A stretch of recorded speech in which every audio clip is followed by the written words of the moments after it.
Doa selesai. Amin. Semoga berkah ya pembelajaran pada hari ini. Diperhatikan agar semuanya paham, karena ini termasuk ke dalam nanti salah satu dari materi ini akan masuk ke dalam ujian akhir semester kita. Baik, pagi ini sesi ini kita akan mempelajari mengenai membrasi ragam informasi sebagai bahan teks editorial. Oke, teks editorial adalah teks opini yang biasanya dimuat di media massa untuk mengomentari isu-isu penting dengan tujuan memengaruhi opini publik. Nah, ini seperti tidak sama seperti teks persuasi, tapi dia lebih kepada terdapat komentar mengenai isu gitu ya. Dan biasanya dimuat di media massa atau di media sosial. Begitu. Selanjutnya mengenai ragam informasi untuk teks editorial, yang pertama ada fakta. Sudah jelas kalau kita mau mengomentari terhadap isu sudah harus pasti isu itu adalah isu yang fakta, benar adanya gitu, peristiwanya begitu ya. Nah, dalam fakta ini data atau informasi yang benar-benar terjadi dapat diverifikasi. Jadi setiap isu-isu yang kita tulis mengenai teks editorial, dalam teks editorial itu terkandung fakta di dalamnya, sudah harus dapat diverifikasi kebenarannya.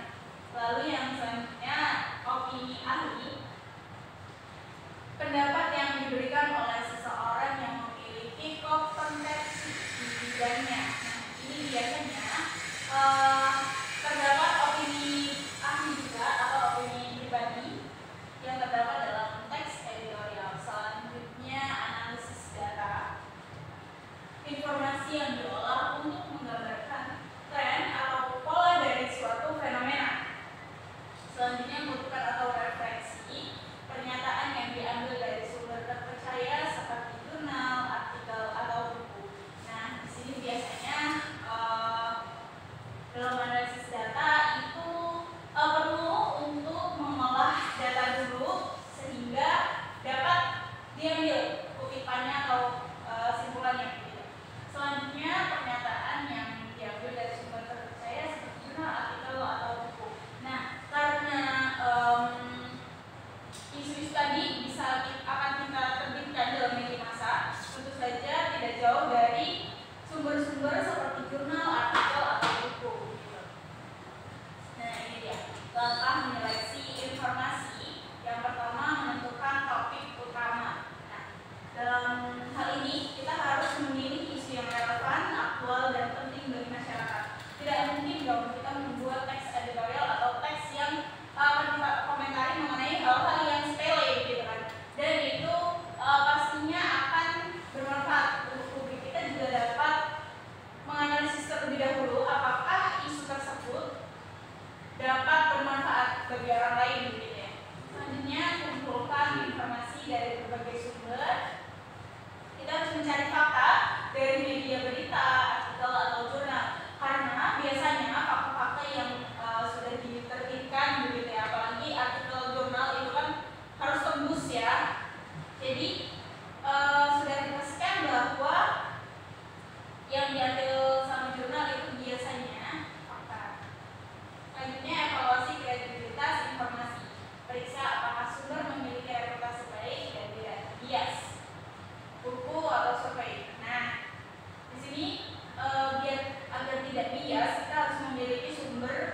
Sudahkah ada yang menemukan jawabannya?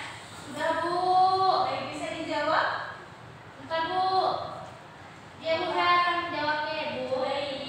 Apa yang dimaksud dengan fakta dalam teks editorial? Jawabannya B, Bu. Data atau informasi yang benar-benar terjadi. Mengapa jawabannya B? Karena emang harus yang benar-benar terjadi, Bu, informasinya. Ya, betul. Anda dan Lina, apakah jawabannya sama? Betul, Bu. Sama. Mengapa alasannya? Karena apa yang dimaksud dengan fakta dalam teks editorial? Nah, fakta itu definisinya adalah informasi yang benar-benar terjadi. Betul. Dokter ahli mana? Intan berarti apakah jawabannya sama? Sama, Bu. Mengapa? Karena faktanya memang itu adalah data atau informasi yang benar-benar terjadi dalam teks editorial. Betul. Jadi Fitri jawabannya D, Bu. D. Jawabannya apa? D. Salah D, ya? D. Oh ya, kenapa? Mengapa menjawab D? Sama dengan mana?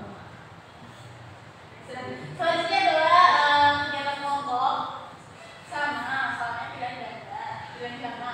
Namun masih ini ya. Ini mengenai yang tadi. Ayo, siapa yang masih ingat? Saya, Bu. B, Masih. jawabannya, Bu. Mengapa? Karena ya itu, Bu. Pencariannya relevan, kredibel, dan aktual. Gitu ya. Ya sudah. Ya sudah.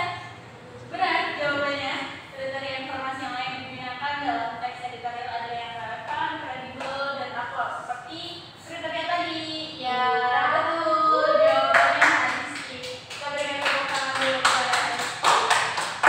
Baik, itu menutup kegiatan pembelajaran kita pada siang hari ini. Ini latihan terakhir. Terima kasih sudah berkontribusi secara aktif dalam pembelajaran pada siang hari ini. Dan pekan depan kita akan tidak berjumpa lagi karena pekan depan sudah ujian akhir semester Oh, ya, yang mana. Bu. Ini pembelajaran dan pertemuan terakhir kita. Selamat berjumpa kembali pada semester selanjutnya. Begitu. Ibu akhiri, wassalamualaikum warahmatullahi wabarakatuh. Waalaikumsalam warahmatullahi wabarakatuh. Terima kasih, Ibu Eci. Baik, selanjutnya untuk Eci Rahman, penilaian keterampilan 8. Yang pertama ada menunjukkan kehangatan, sudah dilakukannya dengan baik. Menunjukkan kepekaan, dilakukannya dengan baik. Mendengarkan, dilakukannya dengan baik. Merespon, dilakukannya dengan baik. Membangun hubungan saling mengerti, sudah dilakukannya dengan baik. Mendukung, dilakukan sangat baik. Membantu, dilakukan sangat baik. Mengerti perasaan, dilakukan sangat baik. Menangani emosi siswa atau mengendalikan situasi, sudah dilakukannya dengan baik. Lalu menetapkan tujuan, dilakukannya sudah baik. Merencanakan kegiatan, sudah dilakukan dengan baik. Memberikan nasihat, dilakukannya dengan baik. Membantu menilai, dilakukannya dengan baik. Rencana kegiatan setiap orang sudah dilakukannya dengan baik. Penyediaan alat sudah dilakukannya dengan baik. Penyediaan sumber daya dan cara membantu siswa sudah dilakukannya dengan baik. Lalu cara pendekatan guru yang pertama menyenangkan sudah dilakukannya dengan baik. Menantang siswa untuk berpikir sudah dilakukannya dengan baik. Mendorong siswa untuk mengungkapkan pendapatnya terkadang dilakukan dengan baik, terkadang tidak. Lalu mendorong siswa untuk menyelesaikan tugasnya sudah dilakukannya dengan baik. Terima kasih untuk keterampilan 8 atas nama Eci.